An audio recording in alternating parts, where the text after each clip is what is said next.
نحمده ونصلي ونسلم على رسوله الكريم اما بعد اعوذ باللہ من الشیطان الرجیم بسم اللہ الرحمن الرحیم کیف تکفرون باللہ وکنتم امواتا فاحیاکم ثم یمیتکم ثم یحییکم ثم الیہ ترجعون هو الذی خلق لکم ما فی الارض جميعا ثم استوى الى السماء فسواهن سبع سماوات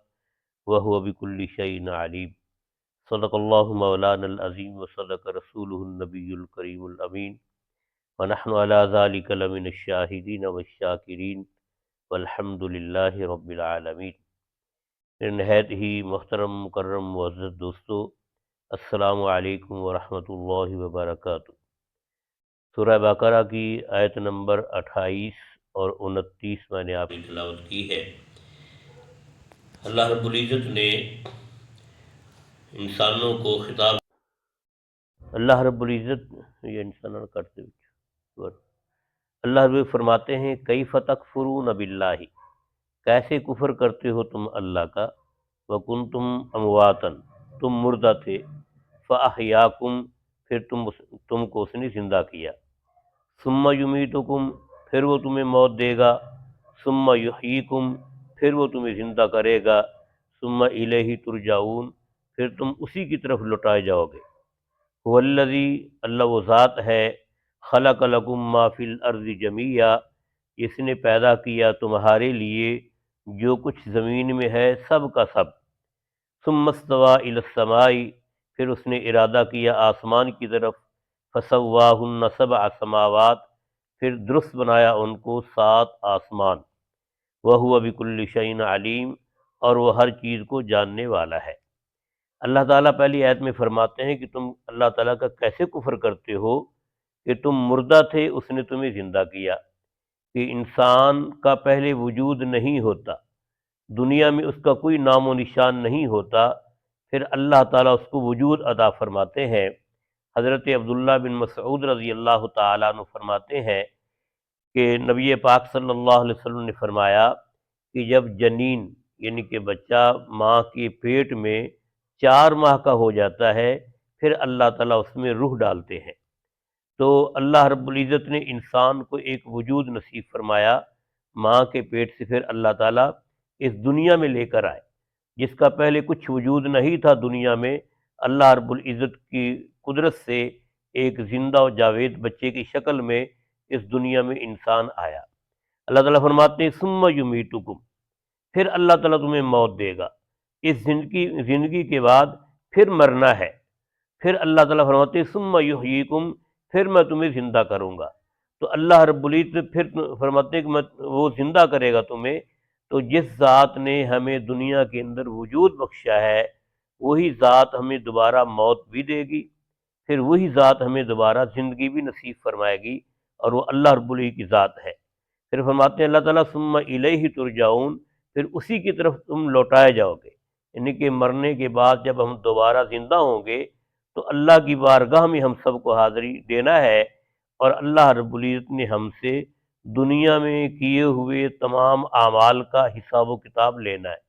جو اچھے اعمال کرے گا اس کو اچھی شکل میں اس کی جزا ملے گی، اور جو برے اعمال کرے گا پھر اس کو اس کی سزا ملے گی۔ تو اس لیے ہم دنیا کے اندر اچھے اعمال کریں، ایک دن ہم نے اللہ کی بارگاہ میں حاضری دینا ہے۔ اللہ تعالیٰ فرماتے ہیں هو الذی، اللہ وہ ذات ہے، خلق لکم ما فی الارض جمیعا، جس نے تمہارے لیے پیدا فرمایا جو کچھ زمین میں ہے سب کا سب۔ تو اللہ رب العزت نے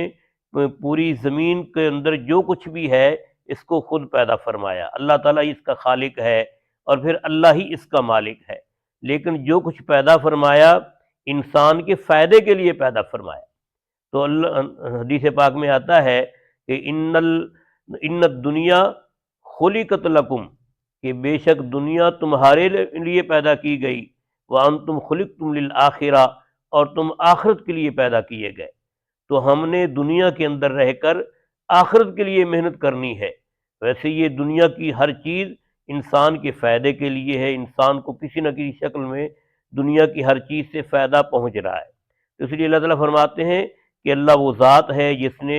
جو کچھ زمین میں ہے سب کا سب تمہارے لیے پیدا فرمایا۔ ثم استوى الى السماء، پھر اس نے ارادہ فرمایا آسمان کی طرف، فسواہن سبع سماوات، پھر اللہ تعالیٰ نے ان کو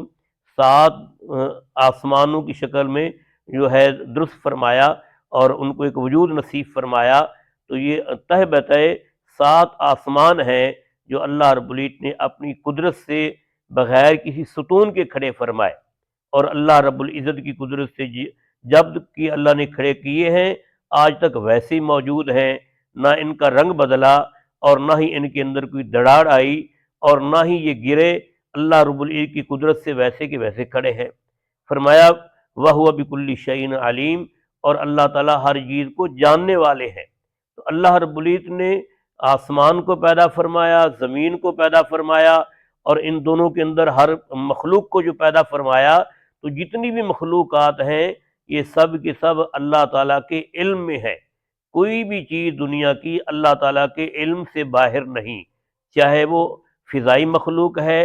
آسمانی مخلوق ہے، زمینی مخلوق ہے، بحری مخلوق ہے، بری مخلوق ہے، جہاں بھی کوئی مخلوق رہتی ہے وہ سب کی سب اللہ تعالیٰ کے علم میں ہے۔ اس لیے فرمایا وَهُوَ بِكُلِّ شَيْءٍ عَلِيمٌ کہ اللہ تعالیٰ ہر چیز کو جاننے والے ہیں، یعنی کہ کائنات کی ہر چیز اللہ تعالیٰ کے علم میں ہے۔